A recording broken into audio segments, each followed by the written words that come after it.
forcément, ça va être un peu un survol, il y a énormément de choses à dire.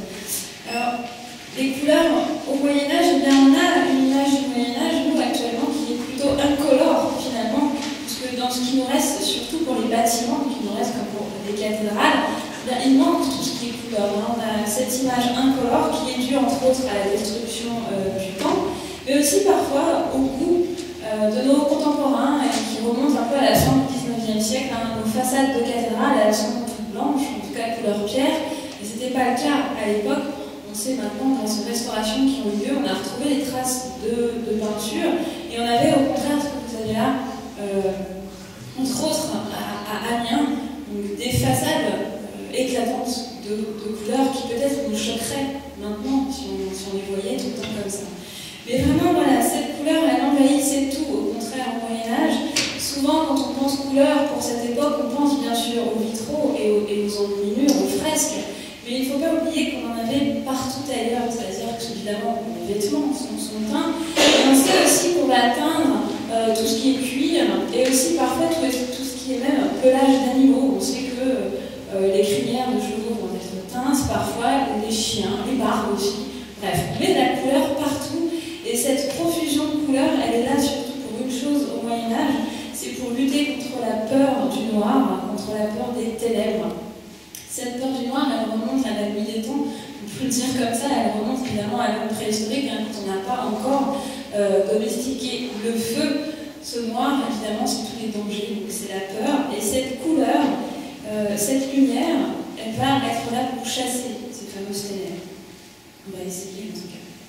Alors au Moyen-Âge, on dispose à peu près, on peut fabriquer à peu près une trentaine de couleurs à base de pigments. Ces pigments, généralement d'origine naturelle, sont obtenus à partir de végétaux, de minéraux, d'animaux, plutôt d'insectes, on verra. Et on a donc une base qui nous permet d'obtenir une trentaine de couleurs. Alors on sait que l'œil humain peut en voir à peu près 200 nuances de couleurs différentes. Au Moyen-Âge, on fabrique, on va dire 30. Alors ces pigments, on va les utiliser en teinture, en peinture, donc évidemment pour nos enluminures, pour les décors des cathédrales, pour les fresques, pour les vitraux, pour les tableaux, etc. Donc on va vraiment les retrouver partout. Alors certains de ces pigments sont faciles à obtenir, puisqu'ils proviennent de jardins d'abbayes, pour nos enlumineurs, pour nos manuscrits. On a dans les jardins qu'on appelle les jardins des simples, bien, non seulement des plantes médicinales et aromatiques, mais on a aussi très souvent des plantes qu'on appelle des plantes tinctoriales. Et ces plantes tinctoriales, on en verra quelques-unes bien sûr, elles sont donc généralement à portée de main dans ces jardins d'abbaye, les trois quarts du temps. D'autres pigments, au contraire, viennent de beaucoup plus loin et donc vont être beaucoup plus rares et beaucoup plus chers. Certains viennent d'Orient, ils voyagent par bateau, par caravane et arrivent en Europe. Ainsi, je vous l'ai mis, dès le XIe siècle, on importe des Indes du bois brésil qui va donner une belle couleur rose à peu près, du lapis lazuli, de l'indigo, etc. Donc on a des choses, certains de ces pigments qui évidemment vont être à proximité, donc coûter quasi rien, et d'autres qui vont être très rares, très chers, et on verra réservés évidemment pas aux mêmes emplois que les mêmes personnes. On a des recettes, voilà, que ce soit pour les peintures ou pour les teintures, on a quand même quelques livres de recettes parfois.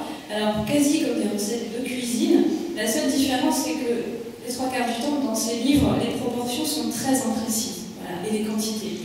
C'est le rituel qui va vraiment primer par rapport aux quantités et aux proportions. Alors, je vous ai mis un exemple qui va être très clair. Fin 13e, on nous dit que pour faire de la peinture verte, on doit laisser macérer de la limaille de cuivre dans du vinaigre, soit pendant 3 jours, soit pendant 9 mois. Alors, ça paraît évidemment très éloigné. On pourrait dire que concrètement, ça ne donne pas la même chose, mais ce n'était pas ça qui était important. C'était vraiment le rituel. Et 3 jours ou 9 mois, c'est la même idée. C'est l'idée de naissance, de renaissance. 9 mois, évidemment, c'est une grossesse, donc c'est une naissance. 3 jours, c'est la résurrection. Donc voilà, c'est une renaissance. Et cette idée-là de naissance ou de renaissance, elle prime finalement sur le concret, on va dire.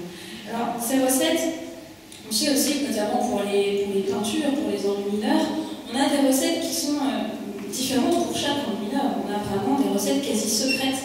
Quand on arrive à obtenir une belle couleur bien vive, qui tient bien et qui vieillit bien sur les parchemins, eh bien on la garde parfois secrète. Ces recettes de peinture, on a toujours à la base un pigment, bien sûr, une poudre. À ce pigment, on rajoute de l'eau, et puis ce qu'on appelle un liant.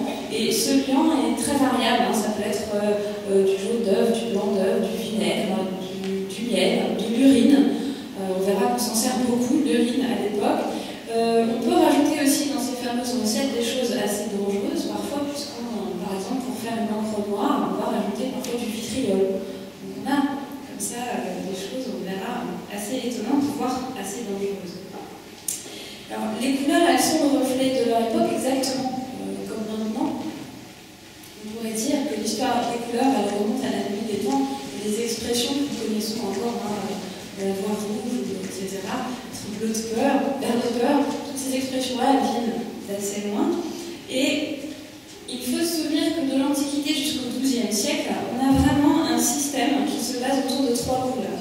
Le blanc, le rouge et le noir. Voilà, ce système-là, il va s'imposer quasi jusqu'à la fin du XIIe, avec la couleur rouge qui va primer.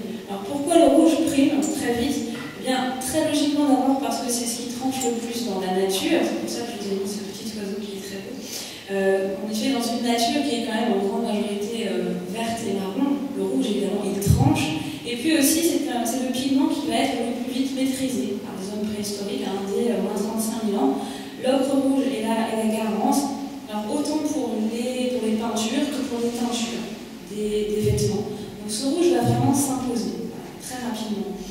Ces trois couleurs, elles vont s'organiser de la sorte. On a le blanc qui, les trois quarts du temps, va symboliser plutôt ce qui est sans teinte et plutôt propre. Le noir qui va plutôt symboliser ce qui est sale. Et le rouge qui va être vraiment l'égal de la couleur. Voilà. Et en latin, eh bien, coloratus veut dire couleur, donc veut dire rouge, hein, c'est le même mot. Voilà, rouge et couleur, c'est exactement la même chose. Et on va retrouver ces trois couleurs assez étonnamment, eh bien, jusque dans les contes. Alors je vous ai mis trois exemples ici. Il faut savoir que pour le petit chaperon rouge, eh bien, c'est un conte, une des premières versions que nous connaissons de ce conte date de l'an 1000, c'est quand même assez ancien.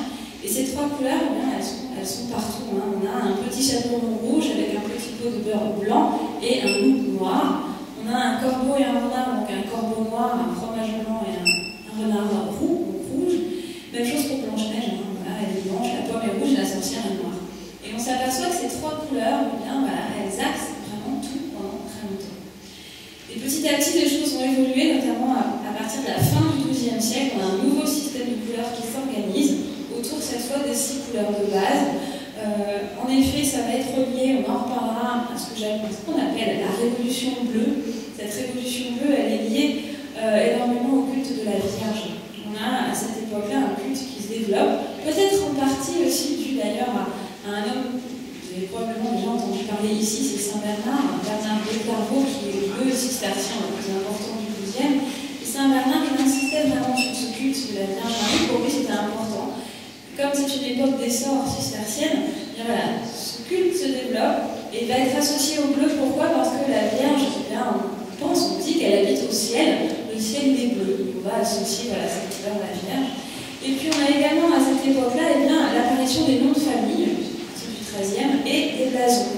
Et les blasons, si on veut pouvoir faire un nombre assez important de combinaisons, eh bien, à base de trois couleurs, finalement, on est un petit peu coincé, donc on va rajouter le bleu, le vert et le jaune, qui vont profiter à cette époque-là pour s'installer définitivement dans ce système. Les couleurs, elles vont aussi servir, on va le voir, la religion va avoir un poids très important, évidemment. Enfin, en tout cas, elle va se servir de cette couleur pour beaucoup de choses. Et on a des lois tout simplement aussi. On a une ségrégation vestimentaire par la couleur qui va être assez importante à l'époque. Certaines couleurs vont être interdites à certaines catégories sociales, alors notamment certaines couleurs très chères à fabriquer. On évoquera tout à l'heure ensemble, vous verrez que certaines sont hors de prix, donc évidemment elles vont être interdites à ceux qui ne sont pas nobles. Même parfois elles sont réservées uniquement aux dignitaires, aux princes, hein, aux rois. On a également des couleurs qui vont être trop voyantes, qui vont être interdites aux veuves, aux clercs, aux magistrats, à tous ceux qui vont censés avoir une certaine stature, une certaine humilité, de couleurs vives, éclatantes hein, pour ces métiers-là. Et d'autres couleurs, au contraire, vont être imposées pour différencier ce que j'ai appelé les honnêtes gens des marginaux. Alors cette liste, elle est très longue. On vrac, hein, on pourrait dire ceux qui ont été condamnés, donc tous ceux qui ont les faux monnayeurs, les traîtres, les bandits, les voleurs, etc. On va les associer parfois à une couleur. Je vous ai mis juste un exemple, hein. Les faux monnayeurs étaient emmenés à l'échafaud, en tout cas au gibet, avec un habit jaune, par exemple. On sait aussi que ceux qui ont une activité jugée dangereuse ou suspecte vont avoir parfois une couleur, en tout cas une partie de leur vêtement, d'une couleur particulière. Alors ce qui est assez étonnant, mais les médecins sont considérés comme suspects au Moyen-Âge, les musiciens également, les bourreaux, les prostituées, etc. Donc on a tous ces métiers suspects qui vont être, voilà, parfois on leur impose une couleur particulière. Les infirmes aussi, alors ça va surtout être pour les lépreux. Vous savez que les lépreux à l'époque doivent se promener avec une crécelle parfois, et on leur impose aussi un vêtement, voilà, une couleur particulière. Et également les non-chrétiens, donc bien sûr ce sont les juifs et les musulmans. On verra qu'assez tôt on leur impose, notamment aux juifs, la couleur jaune, la tristement célèbre étoile. Et bien voilà, ça remonte déjà au Moyen-Âge. On verra un petit peu pourquoi ce jaune. Alors par contre, ce qui est très difficile de dire, c'est d'associer une couleur à une ségrégation. Voilà, on sait que toutes les prostituées ne sont pas obligées d'être habillées de la même couleur. En fait, c'est très variable suivant les villes, suivant les États. C'est vraiment très très variable. On n'a pas une couleur qui sert, voilà, c'est pas uniforme. La seule chose dont on soit sûr, c'est que le bleu ne sert jamais pour cette ségrégation. Les autres couleurs, oui, jamais le bleu. Je ne sais pas trop pourquoi, mais c'est comme ça. Et puis on a des choses encore, voilà, qui focalisent aussi à l'époque. C'est ce que je vais appeler le cas du tacheté et le cas des rayures. Alors évidemment, c'est un petit peu par provocation que j'ai mis mon petit haut à poids ce matin. Je l'ai un peu fait exprès. Parce qu'évidemment, voilà, je commencerai par ce cas du tacheté et des poids. C'est très très mal vu au Moyen-Âge parce que cette idée de tache est liée à l'idée d'impureté, à l'idée de maladie. Parce qu'en fait, ça renvoie à tout ce qui est bubonneux, enfin bubonnesque, scrofuleux, si vous voulez, à tout ce qui est peste, lèpre. Et ça renvoie donc à la maladie. Et il faut se souvenir qu'au Moyen-Âge, la maladie, généralement, et notamment la lèpre et la peste, on pense que c'est envoyé par Dieu, hein, que c'est une punition contre les péchés des gens. Donc, ces fameuses taches et ces fameux petits pois, on va les associer à ça. Donc, c'est infamant, c'est vraiment un symbole de souillure. On n'aime pas à l'époque. Et pour les rayures, c'est à peu près la même idée. Au Moyen-Âge, on préfère ce qui est uni, voilà, par humilité quelque part aussi. Et on pense que tout ce qui est à rayures, enfin les vêtements à rayures en tout cas, sont indignes d'un bon chrétien. C'est vraiment une transgression de l'ordre social. Ça se voit beaucoup trop quand on a un vêtement à rayures. Surtout, on va le voir, mais les couleurs vives au Moyen-Âge, elles sont chères, elles sont réservées généralement aux nobles. Les trois quarts des gens, le peuple, il est habillé de couleurs plutôt ternes. Donc, quand vous avez des vêtements à rayures, évidemment ça flash, on ne voit que ça. Hein. Donc c'est une transgression, c'est jugé de façon péjorative. Et on a habillé en rayures à cette époque-là, eh bien, très souvent les musiciens, les jongleurs, les fous de cour. Hein. Voilà, c'est cette transgression sociale qui va aussi se matérialiser de cette façon-là. Alors, un exemple, une petite anecdote par rapport à ces fameuses rayures, c'est ce qu'on appelle le scandale du Carmel avec les frères Barré. Alors, c'est, en fait, ça date, cette petite anecdote, de l'été 1254. Lorsque Saint-Louis rentre en France, après l'échec de la 7e croisade en Égypte, il a été captif pendant 4 ans, et il rentre en France, notamment avec, dans ses bagages, les frères de l'ordre de Notre-Dame du Mont-Carmel. Et ces frères, eh bien, ils ont la fâcheuse idée d'être habillés avec des vêtements rayés. Et donc, ces vêtements rayés, eh bien, vont scandaliser les habitants de Paris à l'époque. Et on va affubler ces pauvres frères de tas de mots hein, qui n'ont pas forcément, mais on va notamment les accuser d'être cupides, hypocrites, traîtres, et surtout on va aussi les accuser de fréquenter beaucoup trop les béguines, dont le béguinage est juste à côté de leur couvent, enfin de leur abbaye. Et on a vraiment un scandale assez long, qui dure assez longtemps, et on va appeler ces moines donc les frères Barré, et les barres à l'époque c'est vraiment un symbole de bâtardisme. C'est très péjoratif, c'est assez violent, et ce qui fait que le pape lui-même va finir par imposer un vêtement uni à ses frères dès 1287. Alors la couleur, je vous disais, toutes les époques, mais à cette époque-là encore plus. Et on a là un exemple au XIIe siècle. Alors, on retrouve notre Saint Bernard, Bernard de Clairvaux, notre cistercien très, très austère. Il mériterait une matinale d'ailleurs, notre ami Saint Bernard. Donc voilà, ce personnage évidemment très austère. Et on a donc des religieux à cette époque-là, au XIIe, qui vont être ce qu'on va appeler plutôt chromophiles. Certains vont aimer cette fameuse couleur, et d'autres plutôt chromophobes. Alors, l'idée qui sous-tend toute cette polémique à l'époque, c'est une question, c'est est-ce que la couleur est lumière ou est-ce que la couleur est matière? Ça va être très théorique, mais ça va nous occuper un moment. En effet, on pense à cette époque-là, au Moyen-Âge, se développe, à l'époque du gothique d'ailleurs, l'idée que la lumière, la lumière, c'est la seule chose à être visible et immatérielle. Et de ce fait, eh bien, elle est divine. Voilà, on considère qu'elle est divine.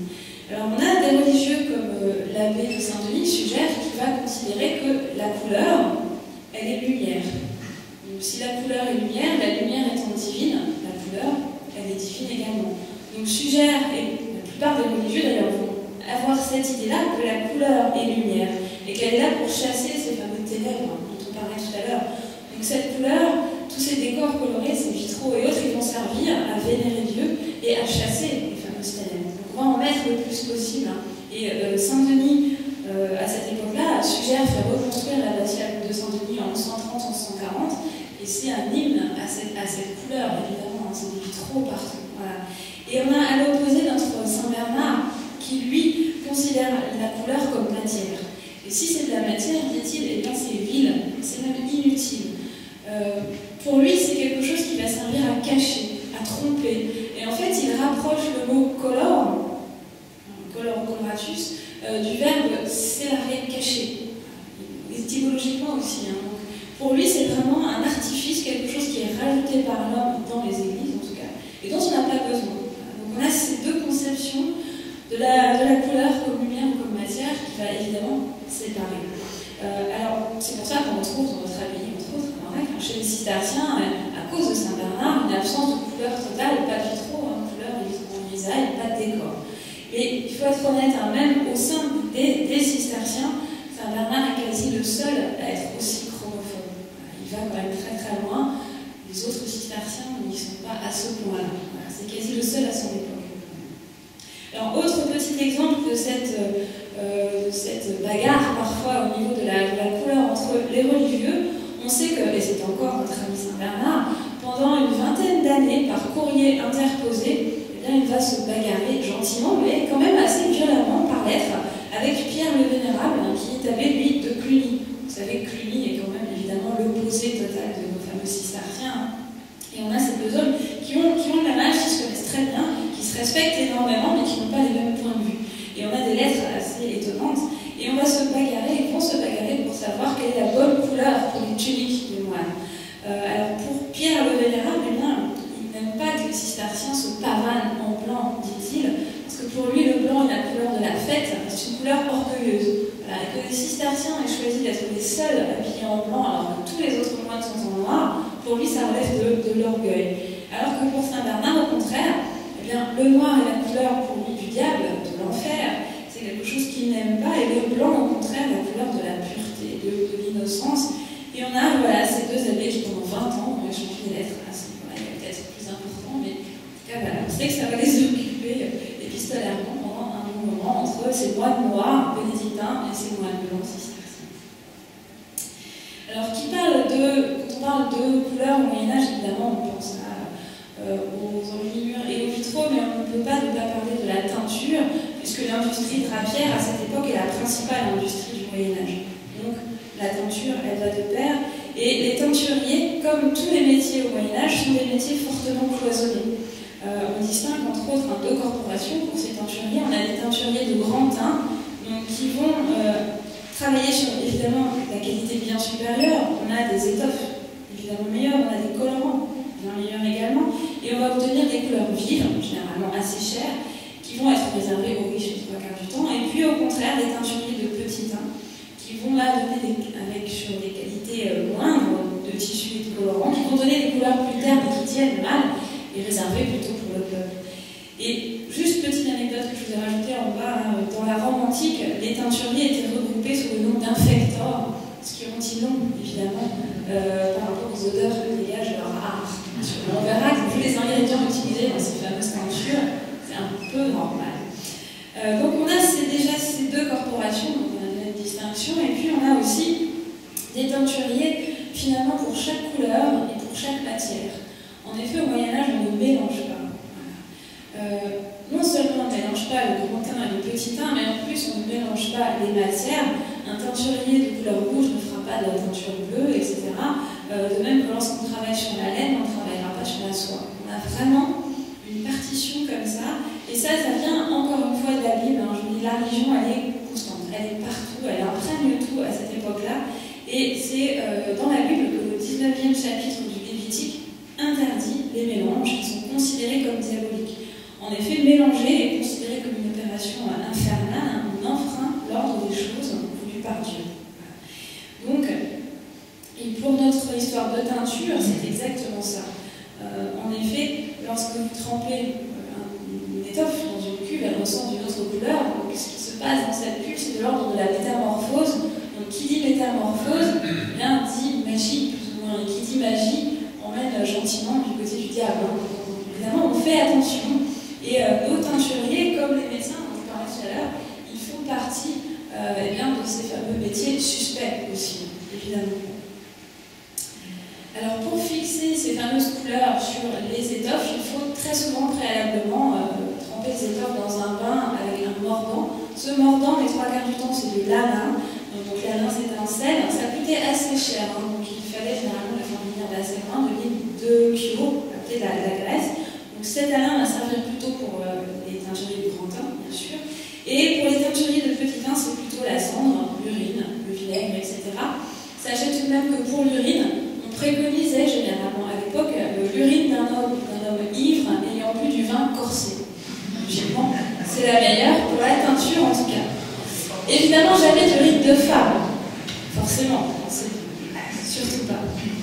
Alors certaines couleurs vont avoir besoin vraiment d'un fort mordant-sage et d'autres presque pas. On verra, et ça aussi, ça va évidemment influer sur le prix de ces fameuses teintures.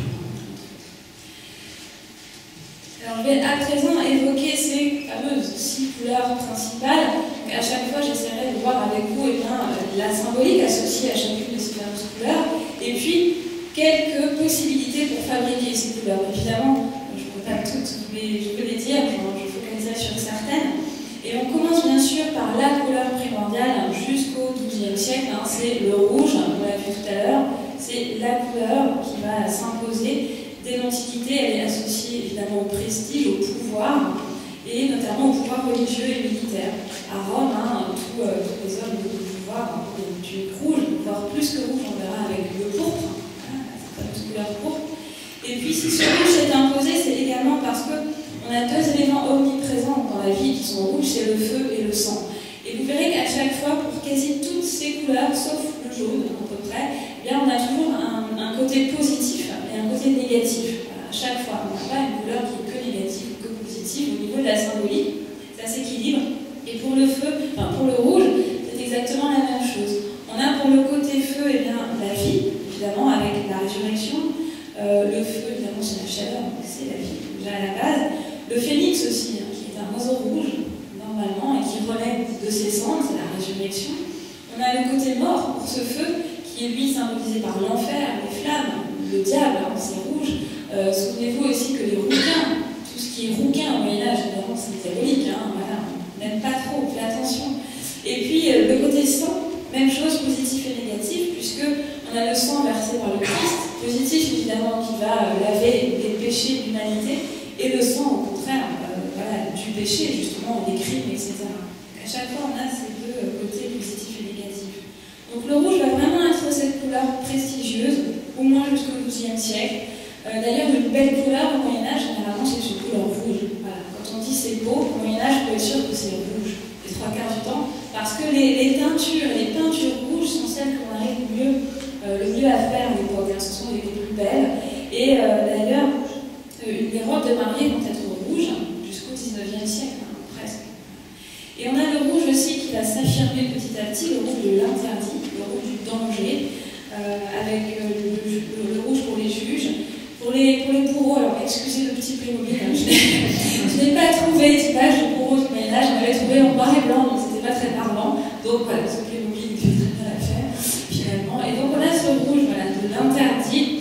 va s'affirmer petit à petit aussi. Alors, comment fabriquer du rouge? À l'époque, alors évidemment j'ai pris quelques exemples, hein, vous verrez, mais assez parlants, j'espère. Vous verrez également à chaque fois sur les fabriques, vous aurez des petits logos. Alors évidemment la bourse c'est quand c'est très cher, et la tête de bourse c'est quand c'est généralement quelque chose d'assez dangereux, toxique. Alors le cinabre. Le cinabre, c'est une chose dont on va se servir beaucoup dans l'Antiquité, et notamment les fresques à Pompéi étaient faites à base de ce fameux cinabre. Le cinabre, par contre, à base de sulfure de mercure, c'est quelque chose qui est très, très toxique, mais c'est le seul pigment capable d'imiter la couleur rouge du sang, ce sang vif, hein, qui est très très beau, voilà, très vif. Et bien le cinabre, c'est le seul pigment à pouvoir imiter ce rouge du sang.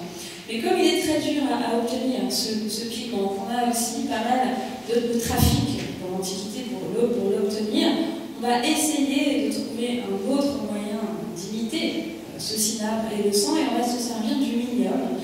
Le minium, c'est l'oxyde de plomb. En fait, c'est du blanc de cérus qui va être chauffé, qui va donner cette couleur orange et rouge. Le minium, d'ailleurs, ça va donner le mot de miniature. Les miniatures, dans les enluminures, ça vient de minium, parce qu'on va se servir beaucoup de cette fameuse couleur pour faire les enluminures à l'époque, et notamment les fonds des icônes sont faites à Byzance de ce fameux minium. Je précise aussi que le cinabre ne sert pas seulement à faire les fresques à Pompéi, on sait que les moines s'en servaient également pour leurs enluminures, et que c'est quelque chose, c'est un pigment qui mousse. Et pour ne pas qu'il mousse, eh bien, on y ajoutait du cérumen. Voilà, pour mélanger. Les ingrédients, je vous disais, assez étonnants de temps en temps. La plante qui est juste à côté, alors par contre, on s'en sert énormément aussi dans les abbayes. Ce fameux rouge garance, alors cette plante, on le trouve dans tous les jardins d'abbaye. C'est aussi une culture quasi industrielle de la garance en France à partir de la moitié du XIIe siècle. Et on va avoir de très beaux rouges avec cette fameuse garance, et notamment sur les vêtements. Et vous avez ce pantalon militaire, hein, parce que le rouge garance, eh bien, il va servir pour les militaires français jusqu'au début de la guerre 14-18. On sait qu'au début de cette guerre, nos soldats sont encore habillés comme ça. Dans les forêts, évidemment, on ne voit que à 20 km, alors que les soldats allemands étaient déjà habillés, eux, en kaki. On va quand même arrêter d'habiller les soldats en rouge. Mais c'est ce rouge garance qui va servir quand même pendant de très longs siècles pour les pantalons des soldats français. Alors, deux petits insectes, puisqu'on peut obtenir des pigments à base de minéraux, à base de végétaux, mais aussi à base d'insectes. Beaucoup, alors, je vous ai mis deux exemples ici. Alors, celui du haut, le fameux kermès, est assez intéressant. Kermès, ça vient de algirmis, en arabe, ça veut dire vert, V-E-R. Et ça va donner alkermès en espagnol, et l'adjectif carmin et cramoisi, ça vient de l'arbre. Et ce rouge carmin, alors, il est très très cher. Voilà, normalement, alors c'est un insecte de la famille des cochenilles, comme celui d'en bas, et c'est la femelle. Il faut ramasser en fait la femelle pleine d'œufs. Et par contre, il faut à peu près 80 individus pour obtenir 1 gramme de pigment. Et on fait également avec ce fameux kermès une très très belle teinture. On rajoute de l'alun, mais pour faire cette très très belle teinture qu'on appelle l'écarlate, il faut avoir le même poids d'insectes que de tissu. Et voilà. Donc vous imaginez le prix, surtout que c'est très compliqué à ramasser. Hein. On sait qu'il ne faut ramasser que les femelles pleines d'œufs. Donc c'est très long évidemment, c'est très très coûteux. Donc cette fameuse couleur écarlate, elle est réservée dans l'Antiquité et même après uniquement aux dignitaires, aux princes. Hein, les trois quarts du temps, évidemment, pas au peuple, c'est sûr. La cochenille qui est en bas, la cochenille simple on va dire, eh bien celle-ci actuellement elle est quasiment élevée. Sur des cactus, justement, dans le sud de l'Amérique, au Mexique, entre autres, l'Amérique du Sud plutôt. Et ces fameuses cochenilles, on les connaissait déjà dans l'Antiquité, on les importait de Turquie, au Moyen-Âge aussi. Et actuellement, elles servent surtout, ces cochenilles, pour l'industrie alimentaire. Hein. C'est un colorant alimentaire qui sert énormément. Le E120, vous regarderez. Et en fait, il sert, alors justement, voilà, je l'ai mis exprès parce qu'on a beaucoup de scolaires là qui à chaque fois qu'on a dit ça, on a quelques hurlements, mais ça sert pour les fraises tagada, entre autres. Le colorant alimentaire des fraises tagada, c'est la cochenille. Pensez aussi que tout ce qui est saucisson, voilà,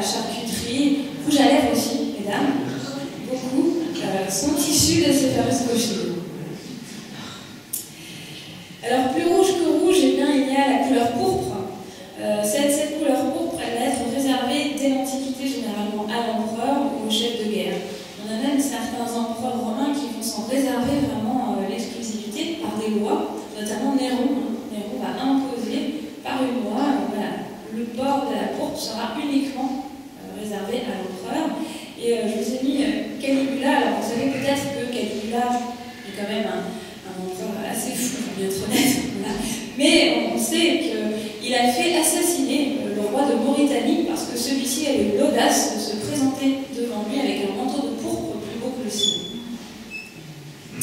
En tout cas, c'est la couleur qui va être ensuite associée au pape et aux cardinaux à la fin du Moyen-Âge. Et c'est la couleur vraiment la plus recherchée et la plus difficile à obtenir, la plus chère, parce qu'en effet, on l'obtient uniquement, logiquement, à base du murex, qui est ce petit coquillage que vous avez dans le haut. Et ce murex, eh bien, il en faut tout de même à peu près 12 000 pour faire 1 gramme de teinture pourpre, puisqu'on ne se sert que d'une petite glande qui est à l'intérieur de ce coquillage.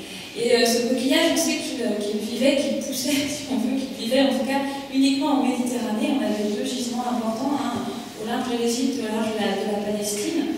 Et on sait que déjà, à l'époque, dès l'Antiquité, on fait une surpêche, on pourrait appeler ça comme ça, puisque très rapidement, eh bien, on va littéralement assécher ces fameux gisements de murex. Et on n'a plus, dès la fin de l'Antiquité, on ne peut plus fabriquer de pourpre à base de murex parce qu'on a vraiment tout utilisé. Et on va tricher, on va remplacer ce fameux murex par d'autres choses. Alors, le fameux kermès, justement, voilà, qui aussi, mais aussi cher, finalement, quasi que le murex, qui va donner la belle couleur écarlate. Et puis, on va tricher aussi, mais alors plutôt pour nos fameux teintures de petit teint. Pour les plus pauvres, on va utiliser les ronces, l'oseille, le lichen, sachant que pour que l'oseille donne une belle couleur quasi pourpre, il faut y ajouter de l'urine, encore une fois. Alors le bleu est donc la couleur qui va remplacer le rouge, voilà, à partir de la fin du XIIe, comme couleur primordiale. Dans l'Antiquité égyptienne, eh bien, c'est un porte-bonheur. On a plein de petites amulettes dans toutes les tombes égyptiennes. Elles vont permettre voilà, de porter bonheur dans l'au-delà. Par contre, on sait qu'à Rome, notamment dans l'Antiquité, eh bien, ce bleu est très mal vu. Voilà. On déteste le bleu, il est associé aux barbares, aux Celtes. Vous savez peut-être que les Celtes se barbouillaient le visage de bleu lorsqu'ils partaient en guerre contre nos fameux romains. Et c'est même une couleur qui n'existe pas. En latin, le terme bleu n'existe pas. Voilà, ça, on montrera après finalement. Les yeux, alors je vous ai mis les yeux ici, parce que les yeux bleus à Rome, pour les hommes, eh bien, sont un signe de ridicule, et les yeux bleus pour les femmes à Rome sont un signe de mauvaise vue. Évidemment, on n'a pas choisi, mais c'était vraiment une couleur bonnie par nos ancêtres, les Romains. Et puis c'est la fameuse révolution bleue dont je vous parlais au départ, avec le culte de la Vierge qui va vraiment prendre une importance exceptionnelle à cette époque-là, 12e, 13e.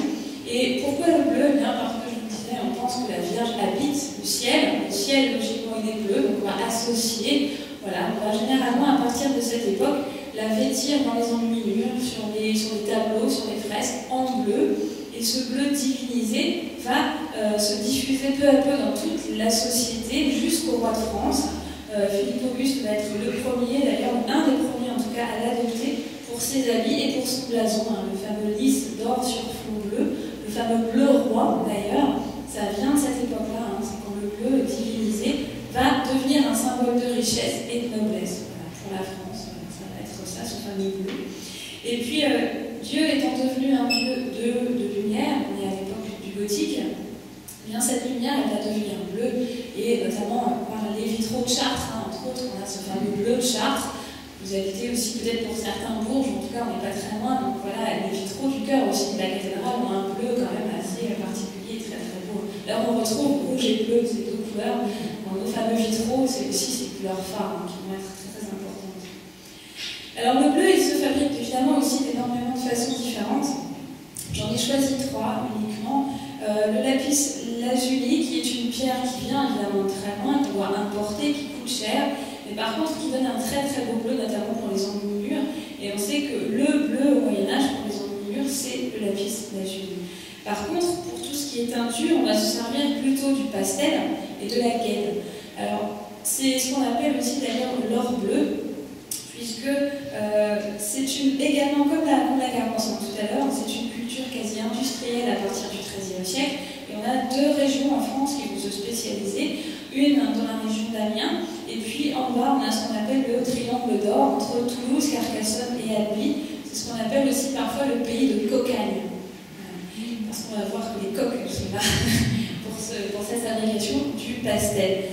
Alors, c'est une fabrication qui est très longue, c'est pour ça que ça coûte relativement cher quand même. Il faut 6 mois pour transformer une plante, la guêle, en teinture ou en peinture. Voilà, c'est 6 mois de travail. Alors, on ramasse toute la plante, on la fait sécher.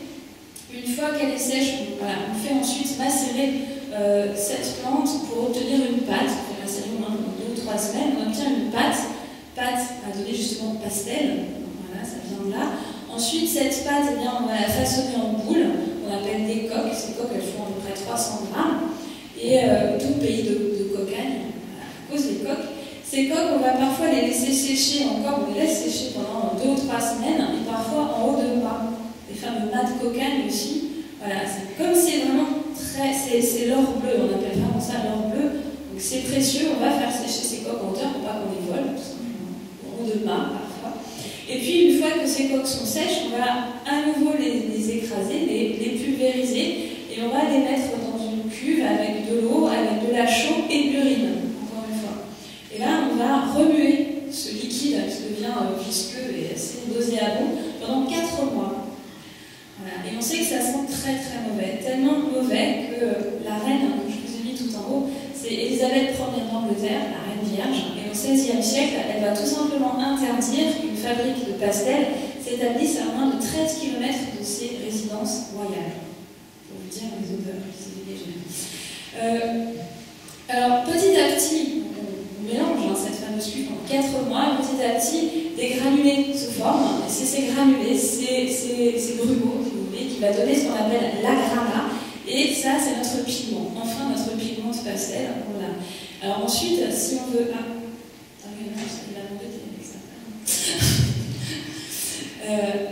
Et donc, on a notre fameux, voilà, notre agrana, qu'on va pouvoir ensuite, pour faire de la teinture, eh bien, on va mettre ça dans une cuve remplie d'eau, et on va ajouter du son de froment et de la cendre. Et pendant 24 heures, on mélange également tout ça, on rajoute de la cendre très régulièrement, pour, au bout du compte, obtenir un bain qui va être jaune. Voilà, un bain jaune, avec au-dessus de ce bain, eh bien, une écume bleue. Voilà. Et cette écume, on l'appelle la fleurée de pastel. Et c'est grâce à cette fleurée de pastel que l'on ramasse, on va fabriquer les premiers bâtons de pastel. Voilà, pour peindre, enfin en tout cas pour dessiner. Ces bâtons de pastel, ils sont justement fabriqués avec cette fameuse fleurée qu'on ramasse au-dessus des bains de teinture. Et ensuite, eh bien, on trempe les étoffes dans ce bain qui est jaune. Et c'est au séchage, alors suivant évidemment, plus on trempe longtemps, plus c'est bleu, et c'est au séchage que le bleu apparaît. Mais il faut quand même 6 mois de travail.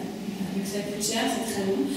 Par contre, on l'appelle l'or bleu, tout simplement, entre autres, parce que, juste un exemple, la cathédrale d'Amiens, au XIIIe siècle, eh bien, elle est construite, elle est payée à 80% par des marchands de pastel. Vous imaginez évidemment qui va aller. Et puis l'indigo, alors l'indigo c'est également une plante qui fait un très beau bleu, et là c'est beaucoup plus simple, parce que s'il faut 6 mois de travail pour le pastel, c'est quasi instantané pour l'indigo. Alors on connaît l'indigo déjà au Moyen-Âge, on le faisait venir aussi d'Orient, on connaissait l'indigo qu'on appelait de Bagdad, mais il va surtout se développer à partir du XVIe siècle, puisqu'on va planter des indigotiers, notamment aux Antilles, et ça ne coûtera rien du tout, puisque aux Antilles ce sont des esclaves s'occuper de ces plantations. Donc évidemment, ça ne coûte rien. Et à partir du XVIe, eh bien, le pastel décline complètement. Et ça va d'ailleurs faire la ruine de Toulouse, d'Albi, de Carcassonne et d'Amiens. Et au contraire, l'indigo, parmi d'autres choses, va faire la fortune des ports importateurs que sont Nantes et Bordeaux, évidemment. Le vert, alors ce vert, lui, on atteint là le vert et le jaune, deux couleurs beaucoup plus mal vues au Moyen-Âge. Le vert jusqu'au XVIIe est vraiment un symbole de transgression et d'excentricité. Et pourquoi? En fait, c'est vraiment dû au fait qu'on a énormément de mal au Moyen-Âge à obtenir une belle couleur verte. En tout cas, une belle couleur qui tienne sur les vêtements, qui ne se délave pas, et une couleur aussi qui reste assez de façon permanente sur les enluminures. Voilà, on a énormément de mal. C'est une couleur vraiment chimiquement instable. voire corrosive. On sait que pour les teintures des vêtements, on ajoute parfois du cyanure pour que ce vert soit beau. Évidemment, le cyanure, c'est quand même assez toxique, voire très dangereux. Et donc, c'est une couleur aussi qui s'use très vite à la lumière. Pardon. Et cette instabilité technique, on va dire, eh bien, va se transférer sur le symbole qu'on associe à cette fameuse couleur. Donc, ça va être associé encore aux choses pas très stables, donc aux musiciens. Vous voyez là, encore la même chose, tout ce qui est artiste, évidemment, les jongleurs, les bouffons. C'est associé évidemment aussi cette couleur verte à tout ce qui est animal maléfique, dragon. Et c'est vraiment associé au hasard, à la chance quand même, mais aussi à la malchance. Et puis on a cette couleur verte qui est associée à l'islam. C'est la couleur de l'islam, le vert, parce qu'on dit que c'est la couleur préférée de Mahomet, ce qui est très logique. Hein. L'islam est né au milieu du désert, et le vert c'est l'oasis, donc c'est la vie. Donc c'est très logique que ce soit finalement la couleur préférée de Mahomet et la couleur de l'islam. Le seul problème au Moyen-Âge, c'est qu'on est en pleine croisade entre les musulmans, et que cette couleur verte, ça va encore y rajouter du négatif pour nous. Et c'est à partir de cette époque-là que sur certains vitraux, avant on avait des diables rouges ou noirs, on va voir apparaître des diables verts. Voilà, parce que c'est lié aux croisades et au fait que le vert est la couleur des musulmans. On associe ça. Alors ce vert, il est, je vous disais, assez dur finalement à obtenir, en tout cas à obtenir un beau vert. On peut obtenir du vert en peinture avec de l'argile, cette fameuse terre verte de Vérone. On a un très beau vert par contre en enluminure, en peinture avec la malachite. Par contre, c'est excessivement cher. C'est très très très onéreux. On pense aussi que le genêt Amalek, vous avez dans le haut, pourrait servir pour faire le verre de la tapisserie de Bayeux. Ce verre serait du haut genêt. L'iris de Hollande, aussi en bas, cet iris de Hollande, les frères de Limbourg s'en seraient servis pour faire le verre de leur fameux livre, Les Trésors du duc de Berry. On est quand même ici sur les terres du duc de Berry. Donc le verre de ces enluminures sont faits à partir de l'iris de Hollande. Le verre de gris, bien sûr, un cuivre à base de cuivre, mais qui est assez toxique aussi. Et puis je m'arrêterai un petit peu plus longuement sur les baies d'amertin, parce que c'est assez intéressant. On sait qu'on ramasse ces baies d'amertin purgatif bien mûres, en septembre ou en octobre. On les mélange ensuite, on les fait macérer pendant une dizaine de jours dans un bain d'Alain. Et ensuite, le jus qu'on en récupère, on va le faire chauffer, réduire pour obtenir un sirop. Et ce sirop, d'ailleurs, paraît-il, est assez nauséabond. Hein, ça sent le pipi, ça. Et on rajoute ensuite, on met ce sirop, on va le verser dans des vessies de porc. Et c'est ces vessies de porc qu'on va accrocher au-dessus des cheminées pour les faire sécher. Et c'est par oxydation ensuite à l'intérieur qu'on obtient un très beau verre, donc le verre de vessie, qui va permettre, entre autres au Moyen-Âge, très souvent de faire les plis des vêtements dans les enluminures. Alors le jaune, voilà la couleur détestée du Moyen-Âge. Et autant pour le vert, on sait pourquoi on a vraiment ces couleurs instables chimiquement. Pour le jaune, on ne sait pas parce qu'on fait des très beaux jaunes au Moyen-Âge, autant en peinture qu'en peinture. Et on sait aussi que dans l'Antiquité, c'est une couleur qui est plutôt appréciée. À Rome, hein, entre autres, les cérémonies et les mariages, voilà, on est habillé en jaune. C'est même la couleur réservée à l'empereur en Chine. C'est une couleur plutôt positive. Elle est associée à la richesse, au pouvoir, à la sagesse. Et pourtant, en Europe, au Moyen-Âge, on la déteste, littéralement. Elle est associée à tout ce qui est négatif, hein, la jalousie, la tutelle, le mensonge, la trahison. Jusqu'aux impressionnistes, on a cette idée-là du jaune qui reste. Un traître, on appelle encore ça un jaune. Hein. Voilà, donc, on a cette couleur toujours associée et on ne sait vraiment quasi pas pourquoi. Alors, on pourrait penser que c'est associé au soufre. Le soufre, c'est l'enfer, mais la couleur rouge, elle n'est pas négative et pourtant, elle est aussi associée à l'enfer. Voilà, pour le jaune, on ne sait pas trop. Ce qui est sûr, c'est que c'est une couleur qui va être associée aux juifs assez vite, hein. Dès le Moyen-Âge. On a certaines pièces de tissu jaune qui vont être imposées aux juifs. Alors parfois déjà une étoile, parfois c'est ce qu'on appelle une rouelle, donc un bout de tissu rond, un jaune. Parfois on leur impose aussi, comme la petite image que vous avez en bas, un chapeau pointu jaune. Voilà. C'est une couleur associée, et une couleur associée généralement à cause de Judas, le traître évidemment pour les chrétiens du Moyen-Âge. Et ce fameux Judas va être représenté de plus en plus souvent, il est habillé en jaune. Les trois quarts du temps aussi, il est roux et il est gaucher. Il cumule.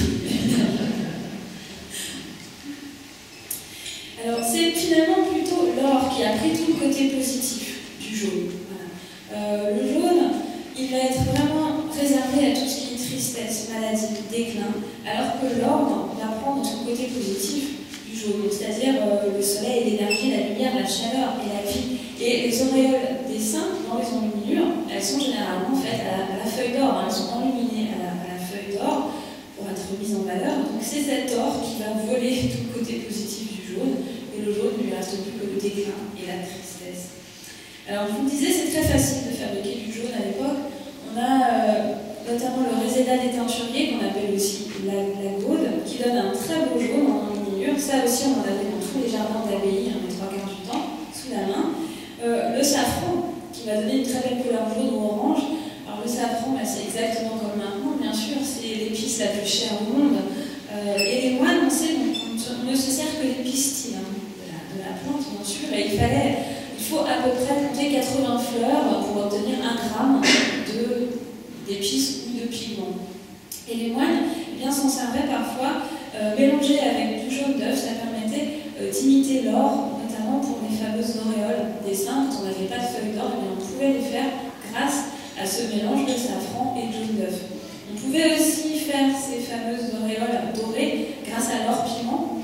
L'or piment est une pierre, par contre, elle contient de l'arsenic. Elle est assez dangereuse, et faire des mélanges, voilà, c'est assez risqué aussi.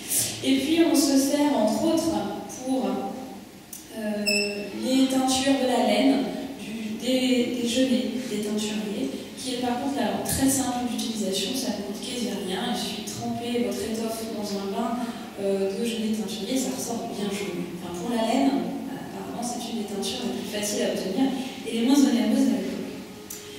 Le noir, ce noir, on le disait au début, hein, toutes ces couleurs au Moyen-Âge, elles sont là justement pour lutter contre les ténèbres. Ce noir, on a peur du noir, tant qu'on n'a pas domestiqué le feu, et bien on a peur de ce noir évidemment. C'est associé aux ténèbres, au malheur, au deuil, à la mort, au diable, bien sûr. Le chat noir qui pense malheur, c'est les sorcières aussi. Après, c'est le corbeau c'est le corbeau aussi voilà, qui porte malheur.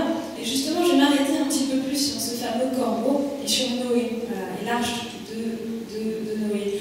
On pense souvent, Noé a envoyé que cette fameuse colombe. Enfin, moi, j'avais, en tout cas, avant de retravailler sur ce sujet, j'avais complètement oublié que Noé, d'abord, a envoyé un corbeau. Le premier volatile qu'il envoie, pour voir si les terres sont ressorties de l'eau, c'est un corbeau. Ce fameux corbeau, eh bien, il ne va pas prévenir qu'il a trouvé de la terre, parce qu'il va rester sur terre pour manger les cadavres qu'il trouve. C'est un charognard. Et donc, on le considère comme un traître. Ce corbeau noir n'est pas revenu. Et en plus, il mange les cadavres. Alors que la colombe blanche, par hasard, eh bien, elle va revenir avec le fameux rameau d'olivier et elle va dire oui, ça y est, le déluge est fini. Donc, on a déjà cette opposition entre blanc et noir qui vient, évidemment, il faut encore de la Bible. Hein. La plupart de cette symbolique, toutes les couleurs, elle vient, évidemment, elle est associée à la religion. Mais le noir, ce n'est pas que du négatif, tout de même, on a aussi le côté humilité, hein, souvenez-vous de Pierre le Vénérable, notre abbé de Cluny, qui dit évidemment que ce noir, pour lui, est symbole surtout d'humilité. C'est un noir humble. On a aussi le noir de l'autorité pour les juges, et puis bien plus tard pour les arbitres. On a le noir aussi de l'austérité. C'est la réforme, hein, et les protestants qui vont imposer ce noir austère. Ça commence un petit peu avant la réforme tout de même. On sait que c'est à la fin du Moyen-Âge, après la grande peste au XIVe siècle, qui a tout de même décimé un bon quart de la population européenne. On pense que cette peste, c'est un fléau divin. Hein. On a mérité cette peste parce qu'on a commis beaucoup trop de péchés, ce qui fait que c'est un noir rédempteur. Voilà, hein. On va se punir et on va humilité, austérité du noir repris donc par la réforme ensuite. Et puis l'élégance, évidemment, le costume par la suite et la petite robe noire, indispensable pour tout le monde.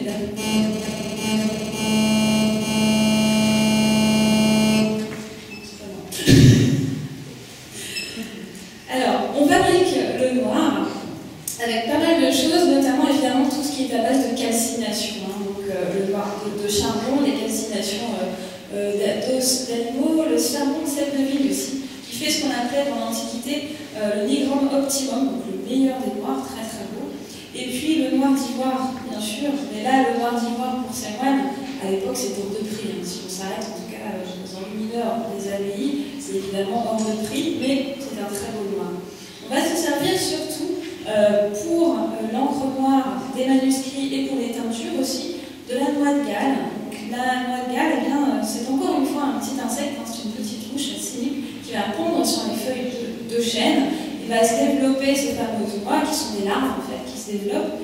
Et même chose, il faut ramasser, comme pour nos popcorn de notre kermesse tout à l'heure, il faut ramasser ces noix de Galles lorsque le verre est à l'intérieur. Sinon ça ne marche pas. Il faut pas qu'elles soient vides. Donc on ramasse ces noix de Galles, on les fait généralement bouillir pendant très longtemps dans de l'eau.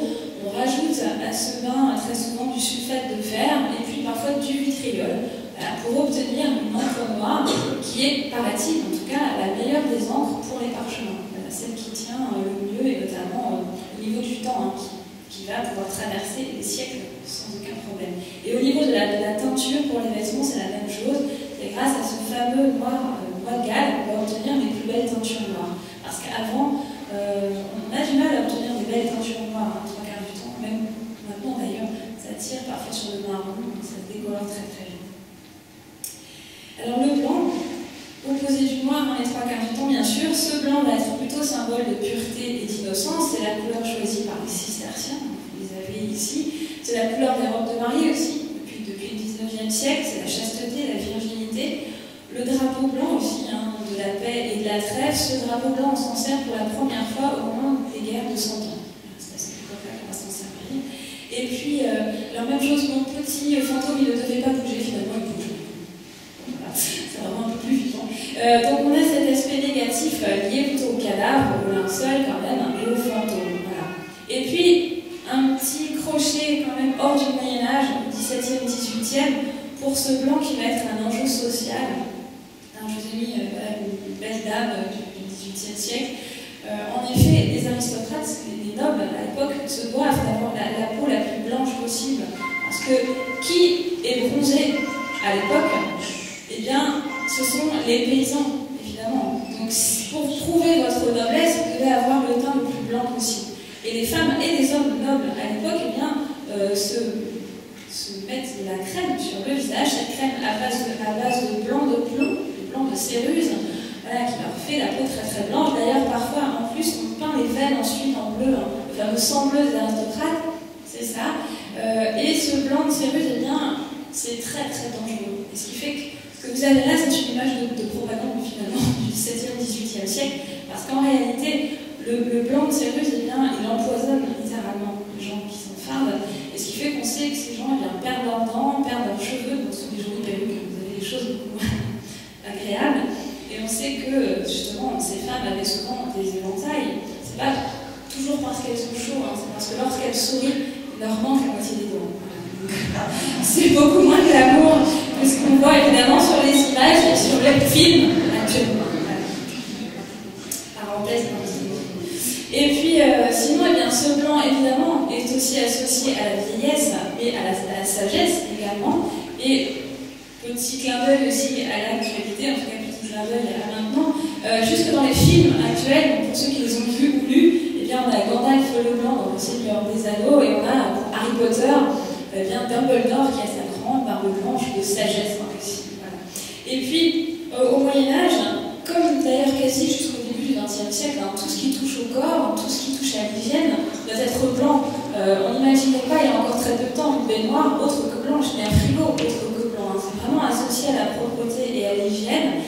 Et vraiment tout ce qui touchait au corps au Moyen-Âge devait être blanc. Et d'ailleurs, on avait plus honte de se promener devant quelqu'un avec des sous-vêtements blancs qui étaient sales que tout nu. Mieux valait être finalement en tenue d'Adam qu'avec des vêtements blancs sales. Donc, très facile.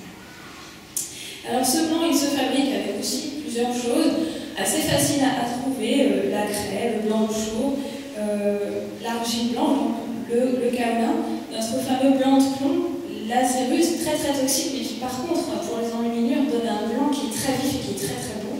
Et puis, si vous voulez essayer la coquille d'œuf, enlever la petite membrane à l'intérieur, on écrase et on mélange avec du vinaigre blanc. Et ça fait une espèce de petite peinture blanche, pas très vive, mais voilà, ça peut servir. Les moines s'en servaient en tout cas à l'époque.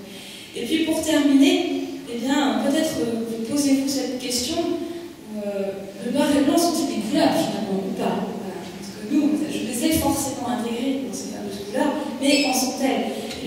c'est vrai que jusqu'à la fin du Moyen-Âge, c'est une question qu'on ne se pose absolument pas. Souvenez-vous, hein, jusqu'au XIIe, XIIIe, elles font partie des trois couleurs de base, le rouge, le noir et le blanc. Donc on ne se pose vraiment même pas cette fameuse question. Et puis, les choses, elles changent à la fin du Moyen-Âge. Notre couleur, elle est devenue lumière, souvenez-vous. Et ça va déjà poser un problème pour le noir. Logiquement, le noir, c'est l'absence de lumière. Donc, si la couleur est lumière, le noir ne peut pas être une couleur. Et puis, Gutenberg va inventer l'imprimerie, et là encore, c'est l'idée qu'on se fait de ces fameuses couleurs qui va évoluer. C'est plutôt un état d'esprit, mais on a des manuscrits au Moyen-Âge qui sont remplis de couleurs. C'est ça, justement. Et avec l'imprimerie, eh bien, on a des livres qui vont être intégralement en noir et blanc. Avant, on avait certes le texte en noir, mais toutes les images étaient en couleur. Avec l'imprimerie, au départ, eh bien, on a uniquement des pages noir et blanc. Et là, déjà, dans l'esprit, eh bien, on va opposer le noir et blanc d'un côté à ce qui était en couleur avant. Et on a donc ces deux choses qui vont s'opposer. Ajouter à cela le côté scientifique avec Isaac Newton qui va découvrir le spectre de l'arc-en-ciel et donc qui va exclure de ce spectre eh bien, le blanc et le noir. Le noir, voilà, c'est l'absence de lumière qui n'est pas dans ce spectre, évidemment. Quant au blanc, on pense que c'est la somme de toutes les couleurs réunies.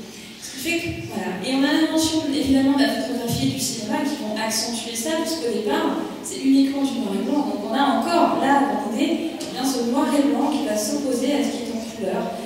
Donc, après, moi, je vais vous laisser justement sur cette question cruciale. Je vous laisserai choisir tout seul, puisqu'on pourrait dire que scientifiquement parlant, techniquement parlant, le noir et blanc ne sont pas des couleurs, mais qu'évidemment, artistiquement parlant, elles en sont, puisqu'on a des pigments blancs, on a des pigments noirs, on peut les mélanger, on peut se servir.